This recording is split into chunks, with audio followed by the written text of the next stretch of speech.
mgongo una shida yote? Hauna shida Kabisa. Ulikuwa uwezi kufanya nini? Nilikuwa siwezi kula, siwezi kulala, sifanyi kitu yote. Fanye kitu chochote? Ndio. Ulikuwa unalala tu? Ndio. Mama ndiye alikuwa anakusaidia? Ndio. Kwa muda gani?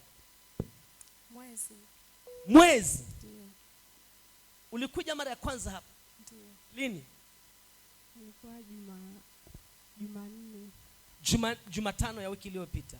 Baada ya kuja siku hiyo ndo niliondoka na uponyaji. Siku hiyo uliondoka na uponyaji. Ulipofika nyumbani ukalala. Ukala. Ulikuwa unakula ni kama hauli basi. Ulisema hauli. Nilikuwa napikiwa uji.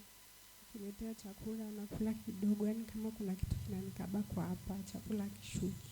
Chakula kishuki. Ndio. Mwanangu, kwa neno moja niliyokutamkia unapona leo hapa. Ndiyo. Umepona? Ndio. Na ulienda hospitalini?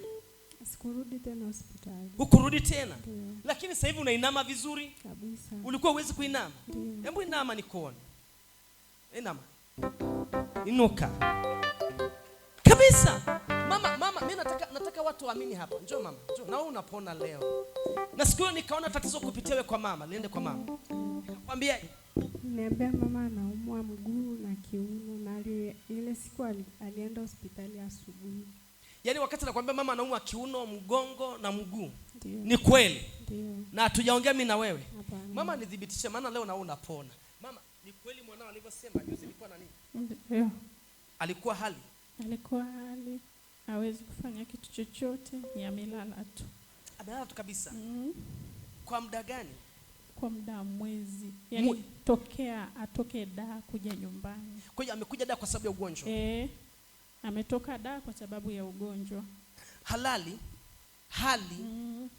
hata na usiku halali. Ukimuuliza kwa nini, anasema sina usingizi, najisikia vibaya. Kwa hiyo ni amekaa tu sebuleni. Ukiamka saa 8, saa 9 unamkuta tu amekaa. Saa 8, saa 9 amekaa tu. Ikifika saa 11 ndo unamkuta amesinzia kidogo. Ikifika saa 2 tunamwamsha kwa sababu tunajua kwamba jana hajala. Akipata kikombe cha chai hicho mpaka kesho. Mama nidhibitishie, tangu siku ametoka hapa anakula vizuri, anafanya kazi za ndani. Shida ya watu walioko hapa sijui wamelala. Hayo makofi sio ya kwako, mpe Yesu makofi. Hayo makofi sio ya kwako, shauti kwa Jesus. Na kutamkia pia na wewe kuna kitu kinafanyika. Watu hawajui kudeka kupitia miujiza ya watu wengine.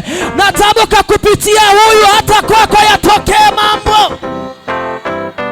Sema fire. Kwa hiyo alikuwa hata hawezi kupika. Hata ile kuoga tulikuwa tunamkanda. Mama wewe. Tunaweka maji kwenye kindoo. Dada huyu mkubwa ni mama eti huyu mtarajiwa. Anakaa kwenye kiti. Tunamkanda. Mnamkanda. Alikuwa hawezi kufanya kitu chochote. Kwa hiyo amefika mahali kama kuparalyze mtu. Tulikuwa tunamkanda mgongo, tunamkanda miguu, muda mwingine anasema mikono. Lakini Mungu tangu siku hiyo, tangu Jumatano mwanangu Rebeka ulivyokuja, niambie Yesu ametenda nini kwako? Nimepona. Ile siku nilipofika nyumbani mama alikuwa hospitali, nilipika mwenyewe. Nikula chakula mpaka kikapoa, hapo nilikuwa siwezi kula chakula kimepoa. Umekula ikiwa na moto? Ndio. Mpaka kikapoa? Ndio. Mama amekupikia? Ananipikia mpaka na leo yeye ndo anapika. Na mimi shetani kanilaza, yeye ndo ananipikia. Kwanza kwa hiyo ulikuwa na nguvu? Dada akapona, shetani akahamia kwako. Yaani uwezi amini mchungaji, kuanzia jana nilikuwa kitandani, asubuhi nilikuwa kitandani, nimeamka muda kuja kwenye maombi. Ndio nimeamka nikaoga, nikaja, siwezi kusimama. Huu muda nimekaa kwenye kiti, namshangaa sana Mungu. Unamshangaa Mungu? Sio rahisi. Msalabani Yesu akasema msalabani na kwa kupigwa kwangu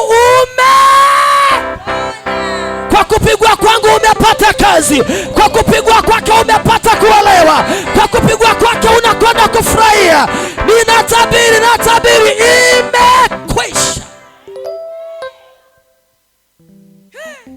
Rebeka, sasa hivi unapika mwenyewe? Ndio.